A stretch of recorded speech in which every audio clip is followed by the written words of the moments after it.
Esqueça a floresta. Tudo o que você sabe sobre a Amazônia é uma mentira. Volte 20 milhões de anos. As árvores somem. A terra dissolve. Resta apenas o megalago. Um abismo de água turva, onde a evolução perdeu o controle. Aqui, tartarugas eram tanques de guerra.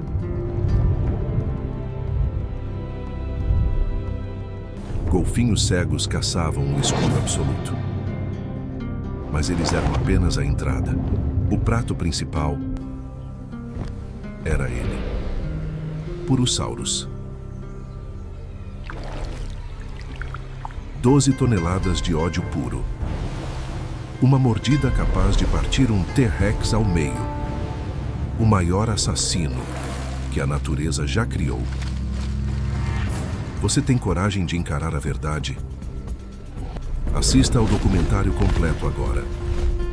Só aqui, no Jurassic Shadows. Olhe para a Amazônia hoje. O que você vê?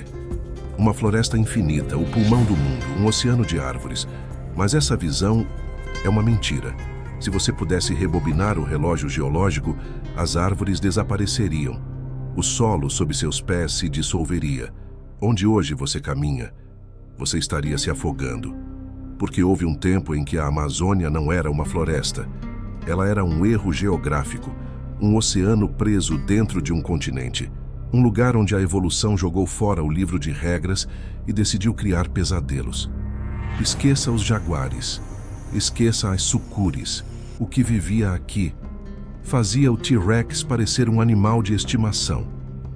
Bem-vindos ao Sistema Pebas, o lugar mais perigoso que já existiu na Terra. Para entender o monstro, primeiro precisamos entender o covil. Hoje, o rio Amazonas é uma força da natureza. Ele move água 6 vezes mais rápido que qualquer outro rio do planeta. Você poderia juntar o Nilo, o Mississippi, o Congo e o Ganges, e eles ainda perderiam. Mas, por incrível que pareça, o Amazonas atual é apenas uma sombra, um fantasma esquálido do que existiu aqui. Volte 21 milhões de anos no tempo. Estamos no início do período Mioceno, a época Aquitaniano. O mundo era diferente, seco, frio, mas a América do Sul, ela não recebeu o memorando. Aqui, o calor era sufocante, a umidade era sólida, uma atmosfera que esmagaria seus pulmões. Mas a maior mudança não estava no ar, estava na terra. Algo estava acontecendo no oeste. Uma violência tectônica silenciosa que mudaria o destino do continente. Os Andes, a espinha dorsal da América do Sul. Hoje, majestosos. Naquela época, uma barreira em ascensão. A atividade tectônica empurrou a terra para cima. Paredes de pedra rasgaram o céu. E ao fazer isso, elas cometeram um crime contra a hidrologia. A água que deveria fluir para o oceano foi bloqueada, presa, sem saída. Imagine uma banheira do tamanho de um continente, e a torneira nunca fecha. O oeste da Amazônia começou a afundar e a encher. Não era mais terra firme, nascia o Lago Pebas, mas chamar de lago é uma ofensa. Não sabemos exatamente a forma dele. Era um lago único? Um arquipélago de pântanos? A teoria mais aceita, uma megazona úmida. Imagine o Pantanal, mas do tamanho do Japão. Um labirinto de água barrenta, manguezais tóxicos e ilhas instáveis. Em seu pico, este sistema atingia profundidades de 50 a 150 pés. Para quem tem talassofobia, o medo do mar, isso é um pesadelo. Mas aqui, o medo é diferente. No oceano, a água é clara. Você vê o que vem te pegar. No sistema Pebas, a visibilidade é zero. Era um mundo marrom. Sedimentos, árvores mortas, detritos. Você poderia estar remando em uma canoa, olhar para baixo e ver apenas escuridão. Mas a escuridão estaria olhando de volta para você. Este ambiente isolado criou o que chamamos de Western Interior Seaway de água doce, uma panela de pressão evolutiva. E então veio o calor, o ótimo climático do Mioceno Médio. O mundo aqueceu 4 graus Celsius. A Amazônia se tornou uma estufa fervente. E para os répteis de sangue frio, Isso não foi uma catástrofe, foi um convite. Um convite para crescer, sem limites. Embora o Cenozoico seja frequentemente chamado de a Era dos Mamíferos, o Lago Pebas não obedeceu a essa regra. Ali, os mamíferos eram apenas convidados. Os donos da casa tinham sangue frio. O calor do Mioceno transformou aquelas águas em uma sopa primordial de gigantismo, dominada por um grupo específico, os bons e velhos crocodilos. Mas esqueça a Austrália, esqueça o Nilo. Pebas faz os Everglades parecerem um jardim de infância. Os fósseis nos contam algo perturbador. Havia uma diversidade de crocodilos maior do que a diversidade de aves. Tente imaginar isso. Um lugar onde ver um pássaro voando era mais raro do que ver um monstro de escamas emergindo da água. Não é exatamente o tipo de destino turístico que você escolheria. Eles não eram apenas numerosos, eles eram aberrações. Enquanto alguns mantinham tamanhos normais, um punhado evoluiu para proporções que a biologia moderna quase não consegue explicar. E no topo dessa cadeia alimentar, reinava o símbolo absoluto dessa era. O maior jacaré e possivelmente o maior crocodiliano que já existiu na face da Terra, o Purosaurus. Não existem palavras no dicionário humano que capturem o quão monstruoso esse animal era, mas vamos tentar. Quando os primeiros fragmentos de crânio foram encontrados em 1892, os cientistas mal podiam acreditar. Eram ossos construídos como tanques de guerra. O crânio de um adulto media 1,5 metros, sozinho, e tinha um formato quadrado, robusto, feito para aguentar forças físicas insanas. As estimativas mais conservadoras colocam o Purosaurus com mais de 9 metros e 6 toneladas. Isso já o faria empatar com uma orca moderna. Mas a ciência sugere que o pesadelo era ainda maior. Alguns modelos indicam máximos teóricos de 12 a 15 metros de comprimento. Peso, mais de 12 toneladas. Estamos falando de um jacaré mais pesado que uma baleia mink, um réptil de rio mais massivo que a maioria dos dinossauros carnívoros. Para sustentar uma cabeça titânica dessas, ele precisava de um pescoço que fosse puro músculo. E o que ele fazia com essa cabeça? Ele esmagava. Modelos biomecânicos sugerem uma força de mordida de 69 mil newtons. É um número tão alto que se torna abstrato. Vamos simplificar. Seria como ter um caminhão de carga largado diretamente sobre o seu corpo. Mas ao contrário de um pneu, o dano aqui vinha de dezenas de dentes cônicos de 5 centímetros, curvados para trás. Dentes desenhados para que, quando ele mordesse o osso, nada quebrasse, exceto você.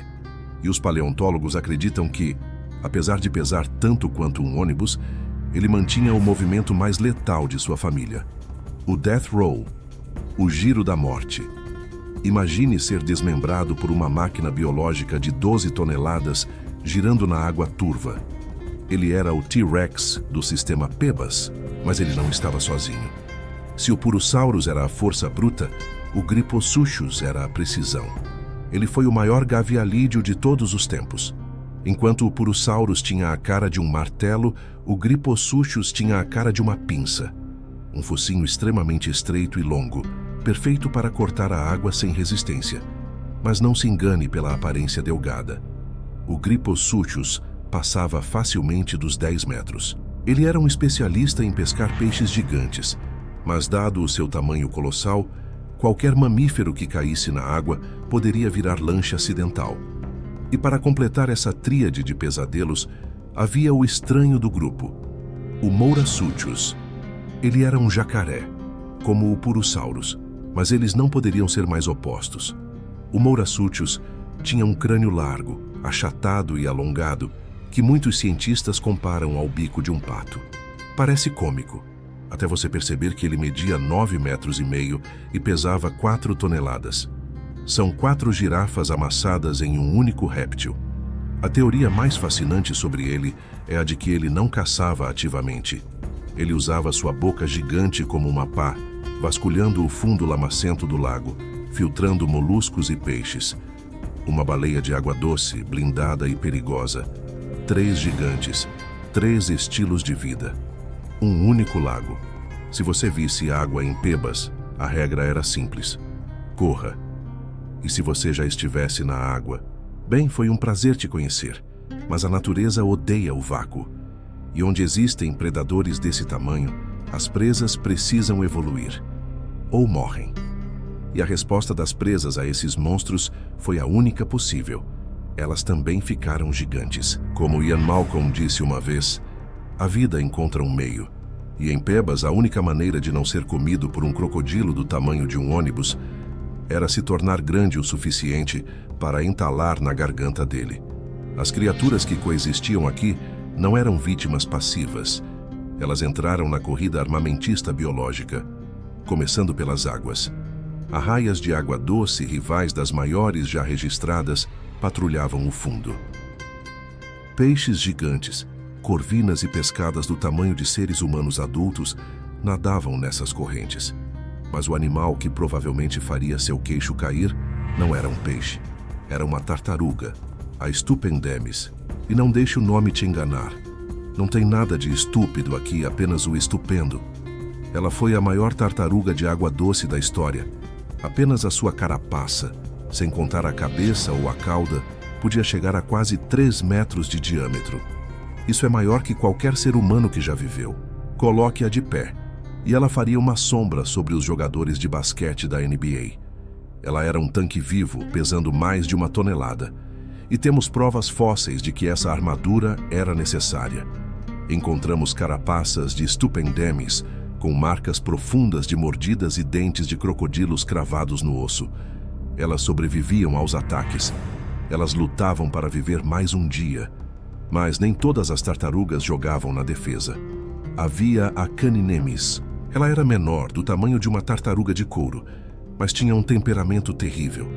Seu crânio revela uma mandíbula curta, curvada e poderosa, similar às tartarugas mordedoras modernas. Acredita-se que ela fosse altamente agressiva. Em vez de se esconder, ela arrancava pedaços. Se você estivesse nadando ali, não perderia apenas um dedo, perderia o braço inteiro.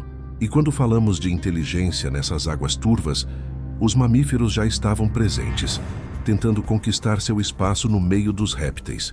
Foi aqui que viveu o pebanista, o maior golfinho de rio de todos os tempos. O boto cor-de-rosa atual é respeitável, pesando o mesmo que um gorila. Mas o pebanista, ele era 35% maior. Um gigante com um crânio robusto e dentes grossos, feito para a guerra. Mas o que torna o pebanista aterrorizante não é o tamanho, é o ambiente. Seus olhos eram reduzidos, quase inúteis. Isso confirma que o Lago Pebas era um abismo de escuridão. Água marrom, densa, onde a luz do sol morria em poucos metros. O pebanista caçava usando ecolocalização avançada, vendo através do som na escuridão total, onde predadores de 1 tonelada passavam a centímetros de distância sem serem vistos. Agora, você deve estar pensando, ok, a água é o inferno, vou ficar em terra firme. Péssima ideia. Sair da água em Pebas não te salvava. Apenas mudava o tipo de monstro que te caçava. A vegetação ao redor, uma mistura caótica de pântanos, palmeiras e florestas, escondia mamíferos que desafiam a lógica. Roedores, mas não ratos. O Phoberomes era um parente distante das cobaias, mas tinha o tamanho de um urso polar. O maior roedor que a Terra já viu. Ao lado dele, caminhavam preguiças terrestres gigantes como a urumaquia, que pesava 4 toneladas, o mesmo que um elefante asiático. Tatus do tamanho de carros, gliptodontes blindados e tamanduás com crânios alienígenas. A terra firme parecia um desfile de titãs. Mas assim como na água, onde há carne em abundância, há açougueiros esperando. E os predadores terrestres de Pebas estavam prontos para transformar esses gigantes em refeição. Se você acha que escapar da água barrenta do lago era a salvação, você cometeu um erro fatal. A terra firme ao redor de Pebas não era um refúgio, era uma arena. Havia 2 famílias de répteis que dominavam o solo com a mesma tirania que o Purosaurus dominava o rio. Eles eram os fantasmas dos dinossauros. Primeiro, os sebecídeos. Fomos condicionados a acreditar que crocodilos são animais lentos fora d'água, que se arrastam de barriga no chão. Os sebecídeos quebraram essa regra. Eles eram crocodilomorfos, mas tinham pernas longas e verticais, posicionadas diretamente abaixo do corpo. Eles não se arrastavam. Eles corriam, e corriam rápido. O rei desse grupo era o Barynossuchus, um pesadelo biológico. Seu crânio não parecia o de um jacaré. Parecia o de um T-Rex, alto, comprimido lateralmente, feito para fatiar carne com uma mordida tesoura e não apenas esmagar. Os adultos chegavam a 7 metros de comprimento. Isso é maior que qualquer crocodilo vivo hoje. Mas imagine esse animal correndo atrás de você em terra firme, com a agilidade de um mamífero e a ferocidade de um réptil. Algumas estimativas extremas sugerem que ele poderia chegar a 10 metros. O peso? 2 toneladas. O Barynossuchus é um forte candidato ao título de maior predador terrestre que a Terra viu desde a extinção dos dinossauros. Ele olhava para os mamíferos gigantes e via apenas um buffet livre. Mas ele tinha concorrência. E a concorrência vinha do céu. Ou melhor, de quem desistiu dele. As aves do terror, os fororracídeos. Esqueça a imagem da galinha. Estamos falando de aves predadoras incapazes de voar, com bicos curvados como picaretas de aço, desenhados para quebrar colunas vertebrais com um único golpe vertical. Em Pebas, viveu uma espécie, ainda sem nome oficial, mas conhecida pelos ossos, que era maior que qualquer jogador de basquete da história. Mais de 2,5 metros de altura, pesada como um leão. Eram rápidas, letais, o papaléguas do inferno. Se o Barynossuchus era o tanque de guerra, a ave do terror era a cavalaria ligeira. E para completar o cenário de horror, as florestas úmidas ainda escondiam jiboias gigantes e serpentes constritoras que fariam as anacondas modernas parecerem minhocas. Pense na insanidade estatística deste lugar. Em um único ecossistema, ao mesmo tempo, você tinha o maior jacaré da história, a maior tartaruga da história, o maior golfinho de rio, o maior predador terrestre pós-dinossauros e as maiores aves predadoras. Qualquer outro lugar do mundo seria famoso por ter apenas um desses recordistas. A Amazônia miocênica tinha todos. Mas então, o silêncio caiu. Nenhum império dura para sempre. E a mesma força que criou este mega lago monstruoso eventualmente decidiu matá-lo. Então, o que aconteceu? Como um império desse tamanho simplesmente desaparece do mapa? A resposta está na ironia cruel da geologia. O mesmo pai que criou esse mundo decidiu destruí-lo, os Andes. Eles continuaram subindo, milímetro por milímetro, ano após ano. A cordilheira não parou de crescer até atingir um ponto de ruptura. A tigela que segurava o lago Pebas começou a vazar. A inclinação do continente mudou. Foi uma catástrofe em câmera lenta. A água que antes ficava estagnada em pântanos gigantescos começou a ganhar fluxo. O sistema começou a drenar. O soerguimento da terra bloqueou a saída para o Pacífico e forçou a água a rasgar um novo caminho em direção ao Atlântico. O fluxo do continente se inverteu completamente. Para os gigantes, isso foi o apocalipse. O Purosaurus, o Mourassuchus, a Stupendemis, eles eram monstros de águas calmas, vastas e quentes. Eles precisavam de espaço infinito e comida abundante. Quando o megalago secou e se transformou em rios mais estreitos e rápidos, o mundo deles encolheu. E quando o mundo encolhe, os reis morrem de fome. As grandes zonas úmidas foram substituídas pela terra firme. A floresta densa tomou o lugar do pântano aberto. Os nichos ecológicos desapareceram. Um por um, os titãs caíram. O sistema Pebas foi apagado, deixando apenas o que conhecemos hoje como o Rio Amazonas e seus afluentes. Se você visitar a Amazônia hoje, você verá uma maravilha da natureza. Mas agora você sabe a verdade. Aquela água barrenta não é apenas sedimentos, é poeira de ossos. A floresta que chamamos de pulmão do mundo cresceu sobre o maior cemitério de monstros da história. Talvez seja melhor assim. Se o Lago Pebas ainda existisse hoje, a civilização humana jamais teria chegado perto da América do Sul. Não haveria cidades, não haveria exploração. Haveria apenas o medo. Olhe para o rio uma última vez. Ele parece calmo hoje, mas nas sombras da história, os fantasmas de 12 toneladas ainda estão lá, nos lembrando de que a natureza não é nossa amiga. Ela é uma força bruta. E por um breve momento no tempo, ela criou o lugar mais perigoso do universo.